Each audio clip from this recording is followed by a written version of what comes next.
Hello and welcome to WMLT News. I'm Bailey Gillespie. The freedom of social networking is becoming a deathly problem in Mexico. The editor of Prima Hora was found dead due to her work on the social networking. She was targeted by a drug gang after she had distributed information about criminal activity onto a social networking site. A message was placed by her decapitated body that made a clear statement that those using social networking sites in the region are subject to the same outcome.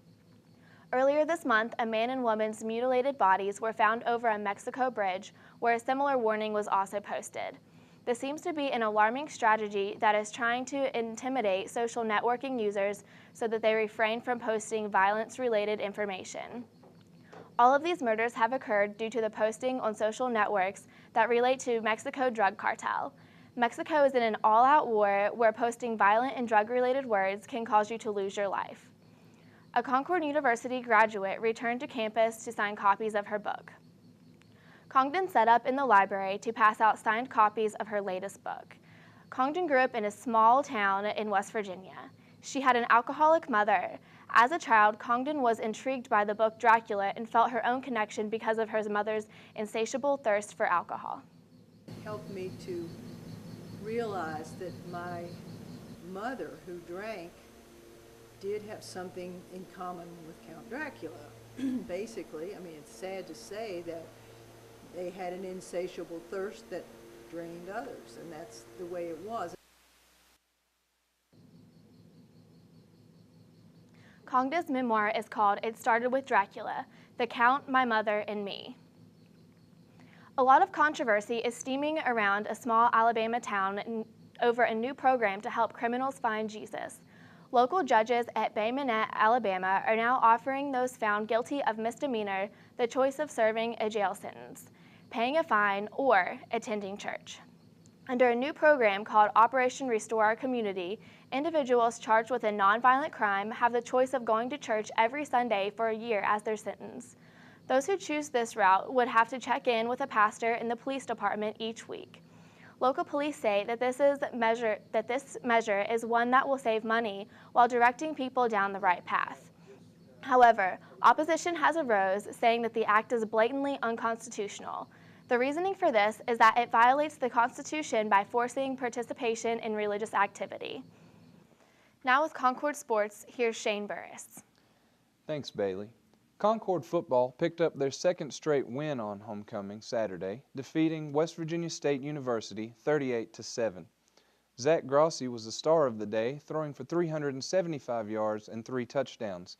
Brian Kennedy had a good day on the ground, rushing for 127 yards and 1 touchdown, and wide receiver Ryan Stewart had 7 receptions for a staggering 177 yards and all 3 of Concord's touchdowns through the air, including a 79-yarder right before the half.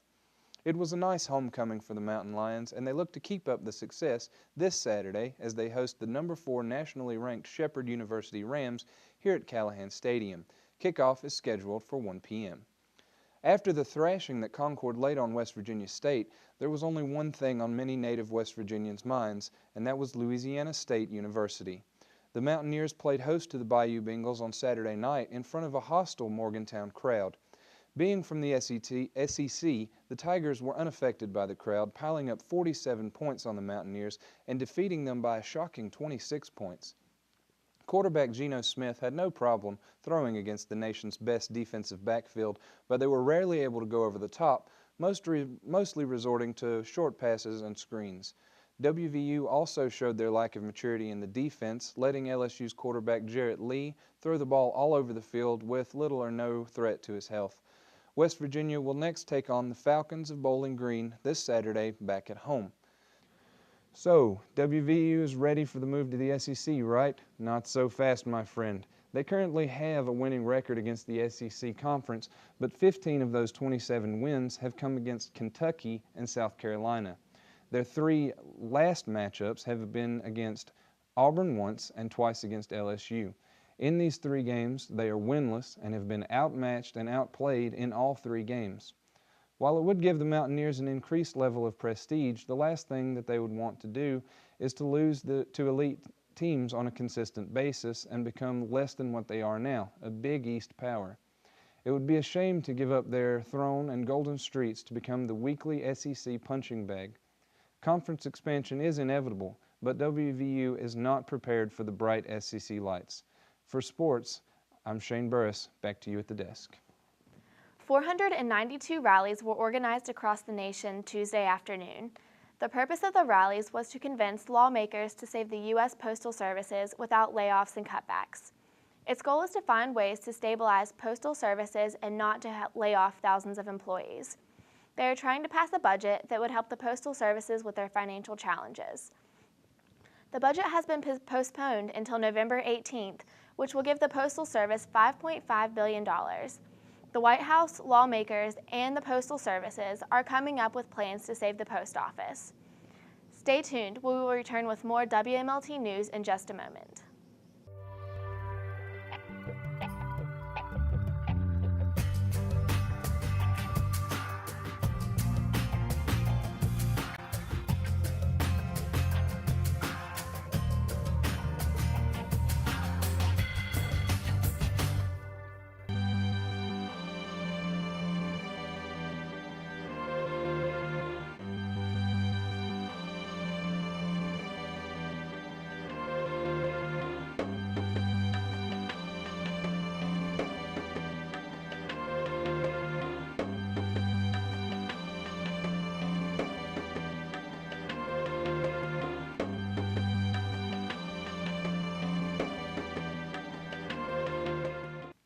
Welcome back to WMLT News. The latest electronic waste collection drive held in Sutton on September 17th collected a shocking number of more than 11 tons. Electronic waste, or e-waste, refers to TVs, computers, stereos, VCRs, DVD players, phones, fax and copy machines, and video game consoles. E-waste is estimated at less than 4% of the total solid waste stream in the U.S. and is growing rapidly at a pace 2 to 3 times faster than any other waste stream. The 3-part electronic waste drive began last year. Since then, 30 tons of e-waste have been collected across the state. The final collection is scheduled for October 15th in Logan, West Virginia. Whenever you're ready, go. Here now with this week's Concord Homecoming Minute is Jillian Bailey. Thanks, Bailey. This week, Concord was busy with homecoming. Homecoming activities included its annual parade that features all of Concord's sports teams, the marching band, the local high school bands, and organizations that were competing for homecoming royalty. The parade started outside the Athens Post Office and continued down Vermilion Street to campus. After the parade was over, the annual bonfire was held in the valley. The bonfire is where they announce the candidates, and the national fraternity Sigma Tau Gamma does their annual tradition of throwing a couch onto the bonfire. On Friday night, all the organizations competing for homecoming royalty compete in a lip sync. Lip sync is where each organization makes up a dance that is about their individual theme. This year's theme revolved around comic books. 7 organizations competed in lip sync. Third place was Batman, who was the International Club, and the Bonner Scholars. Second place was the Wizard of Oz, who was the CU Elite dance team. First place in lip sync was Mario, who was the National Sorority Alpha Sigma Alpha and the National Fraternity Phi Sigma Phi. The school allowed tailgating again this year. The parking lots allowing alcohol were located in the science lot and in the art lot. The lot outside the stadium remained the non-alcoholic lot. WMLT News talked with one of last year's homecoming royalty, Ann Indries.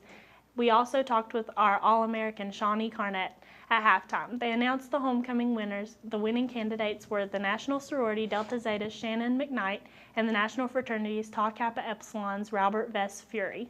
Concord ended the homecoming weekend with a win over West Virginia State University's Yellow Jackets. Thanks, Jillian. As the 2012 presidential campaign begins to heat up, some candidates are already receiving celebrity endorsements. Mitt Romney has guaranteed support from supermodel Cindy Crawford and Tim Pawlenty, while Barack Obama picked up support from Tom Hanks and Lady Gaga. The most recent endorsements come from Vince Vaughn and John Mayer in support of Ron Paul. Many more celebrity political endorsements are likely on the way as the 2012 primary season starts up. Americans may still be feeling the impact of economic recession. According to a new census report released Tuesday, the nation's poverty rate rose to the highest point since 1993. The rate jumped nearly an entire percent from 14.3 in 2012 to 15.1 in 2010.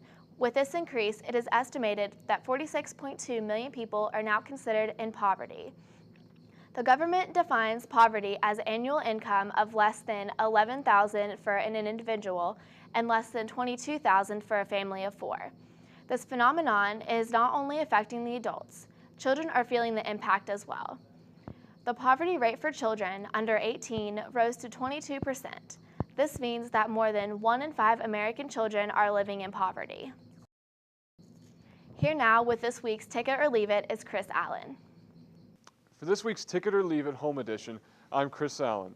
Straw Dogs, a film from 1971, has recently been remade.